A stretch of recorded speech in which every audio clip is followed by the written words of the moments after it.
yaitu warga negara Jerman. Kami amankan di Tambun. Kami coba mengungkap perkara ini dengan mendatangi tempat kejadian perkara. Kami tiba di salah satu perumahan di wilayah Tangerang Selatan, Banten. Saat kami tiba, garis polisi masih membentang di pagar rumah. Sisa bekas renovasi, kayu-kayu penyangga yang tinggi masih tampak berada di rumah ini. Pada saat kejadian, diketahui rumah ini tengah diperbaiki. Menurut polisi, pada malam kejadian pelaku masuk dengan memanfaatkan kondisi rumah. Pelaku mengetahui isi rumah lantaran dirinya pernah bekerja sebagai kuli bangunan. Saudara, sempat viral kasus pembunuhan warga negara asing asal Jerman, di mana saat itu seorang pelaku tega membunuh kedua pasutri ini karena kesal menerima perlakuan yang tidak baik dari korban. Saat ini, saudara, saya berada di salah satu perumahan di tempat kejadian perkara di kawasan Tangerang Selatan, dan kalau saya tunjukkan saudara di belakang saya ini adalah rumah dari korban. Kalau dilihat ini sudah ada garis polisi yang memasang di pagar rumah korban ini. Selain itu juga saudara, kami melihat juga sudah ada karangan bunga bagi kedua korban ini. Dan kalau dilihat juga saudara bahwa rumah ini sedang dibangun sejak bulan Februari lalu. Lantas seperti apa kronologi kejadiannya? Kita tanyakan langsung. Saat ini saya bersama dengan AKP Angga Surya selaku Kasat Reskrim dari Polres Tangerang Selatan. Selamat siang, Pak. Siang, Mbak. Iya, Pak. Ini karena kita masih pandemi, jadi tetap berjaga jarak dan pakai masker ya, Pak ya. Mungkin bisa dijelaskan, Pak, kronologi awalnya ini seperti apa? Ya, baik. Jadi kejadian itu kurang lebih sekitar pukul 22.30, tanggal 12 Maret, hari Jumat. Jadi tersangka datang menggunakan sebuah sepeda motor, kemudian melompati pagar tembok. Kalau bisa dilihat di sini itu pagar tembok. Melompati pagar tembok, kemudian kebetulan tersangka ini merupakan kuli bangunan yang memang sedang bekerja di sini untuk merenovasi rumah. Dia mulai bekerja tanggal 22 Februari, kemudian tanggal 8 Maret diberhentikan oleh si korban.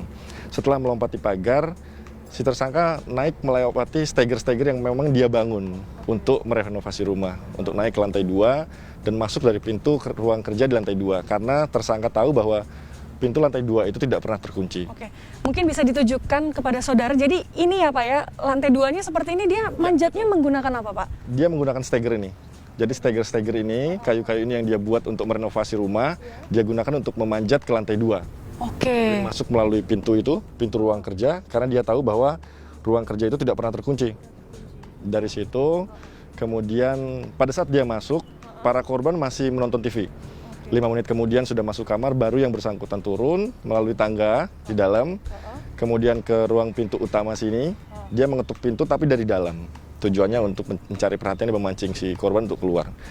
Kemudian si korban perempuan atas nama NS keluar, karena mendengar suara ketukan, di situ langsung dibekap oleh si tersangka, dibawa ke kamar dan dilakukan pembacokan menggunakan kapak di situ. Oke, kapaknya ini Pak dapat dari mana Pak? Kapaknya memang sudah ada di dalam, Jadi ketika menuruni tangga, si tersangka melihat ada kapak, kemudian diambil kapaknya, digunakan sebagai alat untuk melukai korban. Oke, NS ini istri atau suami Pak? Istri. Oh, jadi istri dulu yang mendengar ketukan pintu. Ya betul. Jadi si istri dibekap, masuk ke kamar, kemudian dilakukan pembacokan oleh si tersangka. Mendengar itu, kemudian suami yang sudah tertidur di atas kasur terbangun, dan sesaat setelah terbangun langsung si tersangka melakukan hal yang sama kepada si korban laki-laki. Nah, setelah kejadian itu Pak, apa yang dilakukan pelaku? Ya, jadi pelaku setelah itu melarikan diri. Pelaku sempat mengambil beberapa barang berupa 2 handphone dan juga uang cash sebesar Rp220.000. Setelah itu melarikan diri melalui pintu utama ini, melewati pagar ini, kemudian naik kendaraan bermotor yang dia parkir di sini. Petugas keamanan perumahan adalah pihak yang melaporkan tindak pembunuhan kepada polisi. Tidak ada kecurigaan jika pekerja bangunan yang dikenalnya adalah pelaku pembunuhan.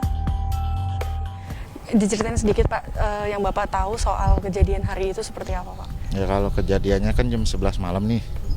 Kejadiannya setengah 11 malam kita dapat laporannya dari orang proyek. Nah kita langsung merapat ke TKP nih. Lihat ke TKP, kita lihat kalau dari tuannya mah, lakinya mah udah nggak nyawa nih. Nah pas dari situ kita lapor ke pihak berwajib, datang ke sini ngelihat pas bagian si ibunya, waktu si ibunya mah itu masih ada napas, cuman 90% buat masih keselamatin dah. Cuman kalau buat tersangkanya malam itu kita nggak ketemu sama sekali. Pokoknya dia keluarnya jam berapa juga kita juga nggak tahu dah kalau masalah keluarnya itu. Pada polisi, pelaku mengaku sakit hati lantaran kedua korban kerap melakukan persekusi. Pelaku tidak terima hingga merencanakan pembunuhan. Kalau hasil pemeriksaan dari pelaku, kenapa dia sampai melakukan seperti itu ya? Itu karena yang bersangkutan ini kan bekerja dari bulan Januari sampai dengan bulan Maret. Tanggal 8 itu baru diberhentikan. Jadi pekerjaan pelaku apa Pak? Kuli bangunan. Nah, selama bekerja dia itu sering dikata-katai dengan perkataan-perkataan kotor. Kemudian diperlakukan juga dengan kasar. Sehingga dia merasa sakit hati dan dendam terhadap si korban. Kalau motifnya seperti itu. Berarti bisa dibilang apakah pelaku ini juga melakukan pembunuhan berencana, Pak? Ya, memang dari rangkaian apa yang disampaikan oleh si pelaku itu, dari mulai niat awal dari rumah berangkat, itu tujuannya sudah mau membunuh kedua korban ini. Kemudian begitu tiba di TKP juga, pelaku langsung mempersiapkan mempersiapkan kapak untuk melakukan pembunuhan terhadap kedua korban itu. Kan ini pelaku masuk melalui tembok ya Pak ya? Itu tidak ada kecurigaan gitu dari security-nya? Kan security itu di depan ya, di pintu penjagaan depan.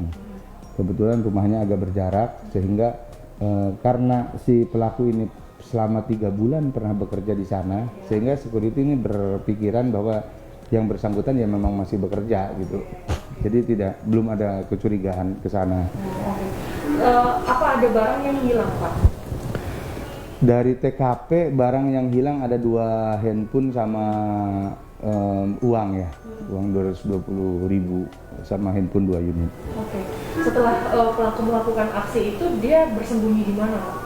Nah pelaku setelah melakukan aksinya dia pulang dulu ke rumahnya di Legok, berganti pakaian, kemudian dia berangkat dari Legok itu menggunakan kereta api menuju ke Bekasi. Karena yang bersangkutan di Bekasi sudah punya janji mau mengerjakan sesuatu. Kami langsung melakukan pengejaran ke Legok, ke rumah yang bersangkutan, ke rumah si pelaku itu.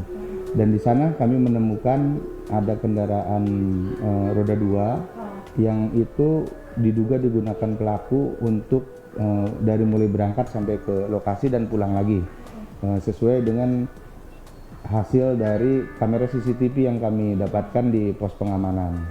Kemudian di rumah juga itu kami temukan jaket pelaku yang masih ada bercak darah, yang itu kami duga itu darah dari korban.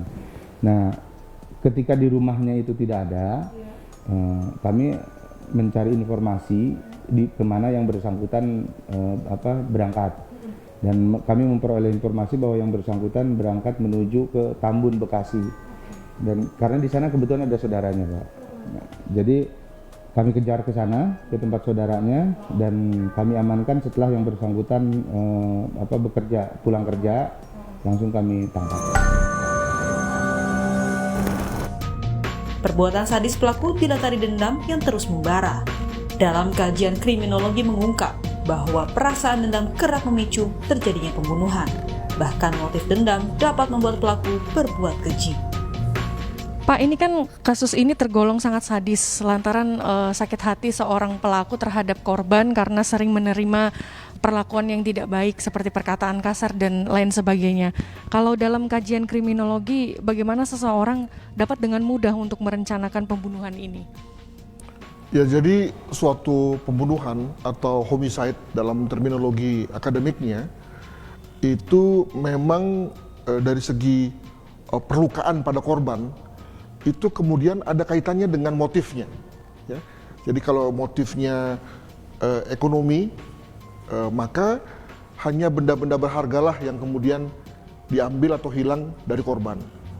Jika motifnya itu spontan ya, hanya lihat-lihatan, ledek-ledekan, maka biasanya satu tusukan, satu tembakan fatal itu sudah cukup untuk kemudian membuat lalu korban terbunuh, jatuh, dan kemudian pelaku lari karena spontan ya konteksnya gitu. Nah, yang menarik adalah konteks korban yang diakibatkan oleh motif dendam. Nah, maka dendam ini biasanya mengakibatkan perlukaan yang eksesif pada tubuh korban, modus yang sadis, ya, dan cerita-cerita yang agak sedikit horor gitu. Maksudnya apa? Karena dalam hal ini pelakunya memiliki dendam pada pelaku, pada korban maksudnya, maka kemudian lalu itu ditumpahkan dalam bentuk tindakan-tindakan yang eksesif, di mana kemudian luka yang terjadi pada korban itu lebih dari cukup untuk mengakibatkan matinya korban. Jadi misalnya ada perlukaan pada wajah, pada perut gitu ya, sehingga kemudian terlihat sebagai sadis. Oke, apakah tindak pencurian yang dilakukan oleh pelaku merupakan kamuflase atau penguburan fakta dari pembunuhan berencana yang dilakukan, Pak? Saya kira tidak. Saya kira ini lebih kepada tadi bahwa setelah mengeksekusi, maka kemudian lalu mengambil barang lah begitu ya. Dan ini kemudian juga bisa dikaitkan dengan siapa sih tersangka kan, di mana seorang buruh bangunan yang tentu ekonominya juga tidak terlalu baik, sehingga kemudian lalu perspektif ekonominya juga kemudian lalu menjadi kuat ya dalam rangka bertindak, sehingga kemudian tadi ketika dia selesai eksekusi pun juga lalu pasti memikirkan untuk dapat apa gitu ya. Saudara, dalam kasus pembunuhan warga negara asing asal Jerman ini dinilai memiliki dua motif. Yang pertama, motif dendam. Pelaku yang tega membunuh kedua korban ini lantaran kesal selalu menerima perkataan kasar, yaitu selalu dihina-hina oleh korban. Selain itu juga saudara, motif ekonomi. Selain pelaku membunuh kedua korban ini, pelaku juga mencuri barang berharga milik korban. Kini saudara, pelaku harus menerima ancaman pidana seumur hidup atau ancaman 15 tahun penjara. Gracia Adur, Alfa Farid, Kompas TV, Jakarta.